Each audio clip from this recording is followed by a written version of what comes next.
Hello and welcome to another What's Inside. This time we're looking at a D&D Essentials Kit for 2 to 6 players ages 12 and up. This is, of course, a Dungeons & Dragons 5th edition starter set aimed at newer players. It's to add on to the starter set that they did the first time. It's just sort of an expansion.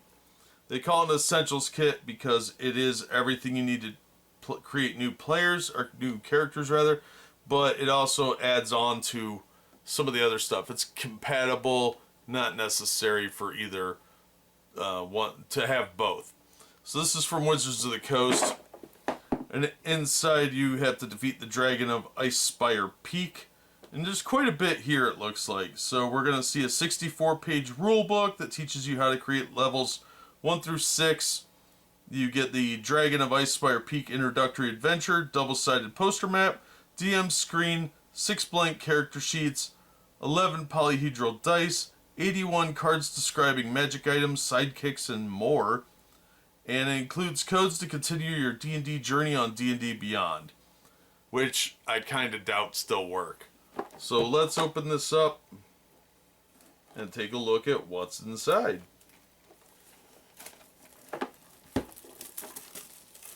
I do miss the box sets. I was a big fan of those in 2nd Ed, so this did catch my attention that way. And here's a picture of Enhance Your Game. Learn to Play. You got the starter box and the Essentials box. And then the core book, and it mentions D&D Beyond. So, generic cardboard box, which, by the way, is already caving in, so it has that classic feel.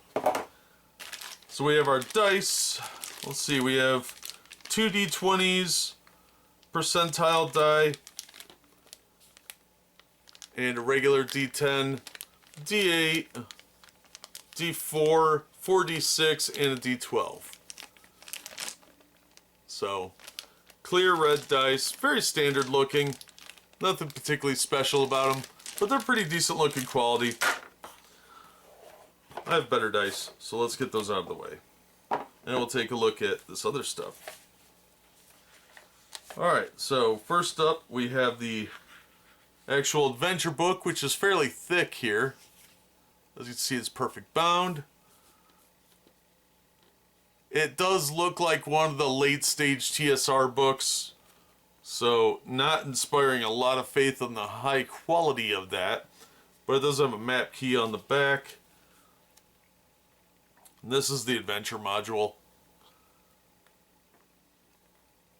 Colors are nice. Paper quality inside's okay. Just the general feel of it, though, does feel like one of those late stage supplement books that didn't hold up real well. You got some decent monsters in here. Needle Blight, Vine Blight, Banshee, a Carrion Crawler. Nice. Classic. Centaur. A cow. Oh, there's stats on a cow in there, guys, because you needed that. You couldn't just figure out how to kill a cow. And there's some different characters as well. Oh, Mimic. Yeah, this is a pretty decent assortment of monsters, at least. Here's your little Essentials Kit box that you have to put together yourself, because why not? Looks like all the cards are on little sheets that are going to easily get ripped. So let's take a closer look at this. So we have a 1 through 9. This says initiative on it. Initiative. Wow, that's a useful card. The card stock's pretty thin.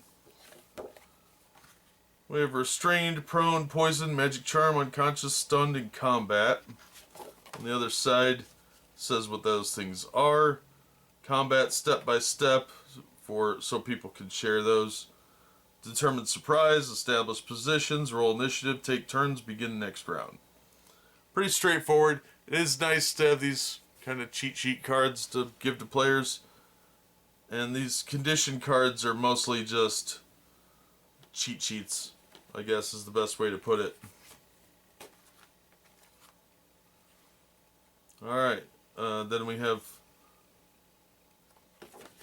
blinded, deafened, charmed, blinded, frightened, grappled, incapacitated, petrified, paralyzed, and invisible. Same thing, descriptions in them. Invisible, that's just lazy, guys, really. Oh, that's so cutesy funny. Ha ha ha ha ha. These are just different characters that are probably NPCs in there. And of course we have our mandatory diversity. And we've got different personalities, flaws, ideals. No stats though. I imagine the stats are probably in the book. I would hope. And then we've got some magic items. And these are Potion of Healing, Potion of Invulnerability, Potion of Superior Healing, Potion of Water Breathing, Sending Stone, you got 2 of those. Wand of Secrets, Wand of Pyrotechnics, Staff of Bird Calls. That's a productive one. Staff of Bird Calls. Mystery Key, Necklace of Fireball, Pole of Collapsing, Potion of Greater Healing, Potion of Healing, another Potion of Healing. 3 more, you got 5 Potions of Healing. 2d4 plus 2. Alright, we got some more magic items. This time we've got Dragon Slayer, Dread Helm, Dust of Disappearance, Gauntlets of Ogre Power. Really? Goggles of Night, Hat of Wizardry, Mithril Chainmail, Loot of Illusions, Immovable Rod. Then we've got more, which include +1 battle axe, +1 longbow, +1 mace, +1 shield, +1 short sword, boots of elvenkind, cloak of billowing, cloak of many fashions, clockwork amulet. And then finally, we have 9 quests. And these are Dwarven Excavation Quest, Nomengard Quest, Umbrage Hill Quest, Butterskull Ranch Quest. Their attempts to be funny have never impressed me at Wizards. Loggers Campers Quest, Loggers Camp Quest, Mountains Tow Quest, Axholm Quest, Dragon Barrow Quest, Woodland Mancy Quest. It's that pretentious, snobby unfunniness that you get with hipsters. Ugh, it's tiresome. Essentials Kit Rulebook. Same kind of general binding, ages 12 and up. The back has an appendix with conditions on it, which is kind of nice. This one's not color, but it does just have your general outline for your characters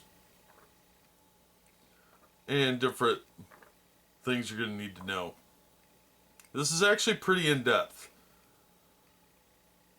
Covers spells. It is basic enough that you're going to be able to play up to about 6th level, and you're going to have a decent selection of spells and stuff like that to work with. The weapon selection, a little bit of a mixed bag as far as I'm concerned for magic items, but it's enough to get you started for sure, and a little more in depth than what the starter set looked like.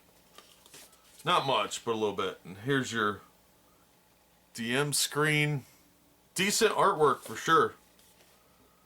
That's really, really well done. That's better than one of the screens they actually released as the $10 one.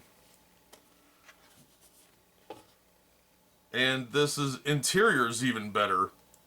Setting a difficulty, class, food, drink, and lodging cost, travel pack, encounter distance, cover. The imagery here is actually useful too because it shows you the size difference in different types of creatures. So you have huge, large, medium, small, tiny, and gargantuan. That's actually kind of useful for demonstration purposes.